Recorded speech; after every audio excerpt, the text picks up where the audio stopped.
তাহলে প্রভাসের must hype movie কালকি তো আজকে মুক্তি পেয়ে গেল, কিন্তু ক্রিটিক্সের রিভিউ দেখে তো পুরাই মাথা নষ্ট।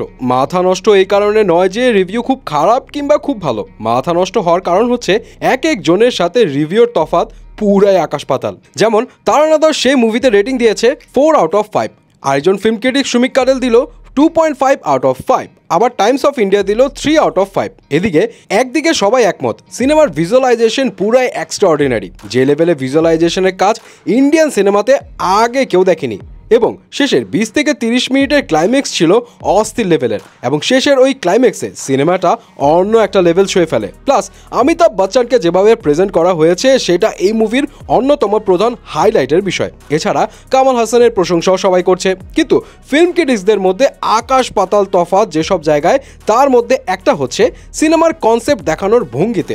অনেকের মতে মুভির গল্পটা সিম্পল হলেও এটাকে আরও এক্সট্রাঅর্ডিনারিভাবে প্রেজেন্ট করা যেত, কিন্তু এখানে কিছু কিছু জায়গায় অনেক জটিলভাবে উপস্থাপন করা হয়েছে, এবং মুভিতে অযথা এমন কিছু ক্যারেক্টার অ্যান্ড সিন টানা হয়েছে যেগুলো আসলে প্রয়োজনই ছিল না, যার কারণে মুভির ফার্স্ট হাফ প্রচণ্ড রকমের স্লো অ্যান্ড বোরিং থাকে, অ্যান্ড গল্পের মধ্যে হাইলাইট করার মতো কোনো এলিমেন্টসও ছিল না। অপরদিকে আরেক দলের কথা হচ্ছে, হ্যাঁ এটা ঠিক ফার্স্ট হাফ একটু স্লো ছিল, কিন্তু শুরু থেকেই ধরে রাখার মতো অনেক এলিমেন্টস ছিল, অ্যান্ড টান টান উত্তেজনা শুরু থেকেই দেয়। আবার প্রভাসকে নিয়ে রয়েছে মতবিরোধ। এক দলের দাবি প্রভাসকে এখানে তার ক্যারিয়ারের সবচাইতে বাজেভাবে উপস্থাপন করা হয়েছে, তার পারফরমেন্স রিপিটেটিভ ছিল, অ্যান্ড কিছু কিছু জায়গায় তাকে অনেক ঢিলা ঢালা পারফরমেন্স দিতে দেখা গেছে। তো আরেক দল বলছে না, প্রভাস এখানে সুপার পারফরমেন্স দিয়েছে, একদম সুপ্রিম লেভেলের অ্যাক্টিং করেছে। তবে ক্রিটিক্সদের মধ্যে এমন মিক্সড রিয়াকশন দেখা গেলেও এখন পর্যন্ত টুইটারে অডিয়েন্সদের রিয়াকশন পুরোটাই পজিটিভ। প্রভাসের পারফরমেন্স ফাইনেস্ট বলেছে দর্শকরা, অ্যান্ড দীপিকার পারফরমেন্স নিয়ে সবাই বলছে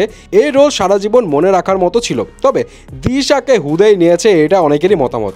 এখন বিষয় হলো, যেই মুভি রিলিজের আগে বাজ উঠেছিল ফার্স্ট ডেতে গ্লোবালি 200 কোটি রুপি কামাবে, অ্যান্ড প্রথম উইকেন্ডে 500 কোটি রুপি কামাবে। সেই ক্ষেত্রে ক্রিটিক্স মহল থেকে যদি এমন মিক্সড রিয়াকশন আসে, তাহলে মুভির বক্স অফিসে কোনো প্রভাব ফেলে কিনা সেটা তো রিপোর্ট আসলে পরেই জানা যাবে।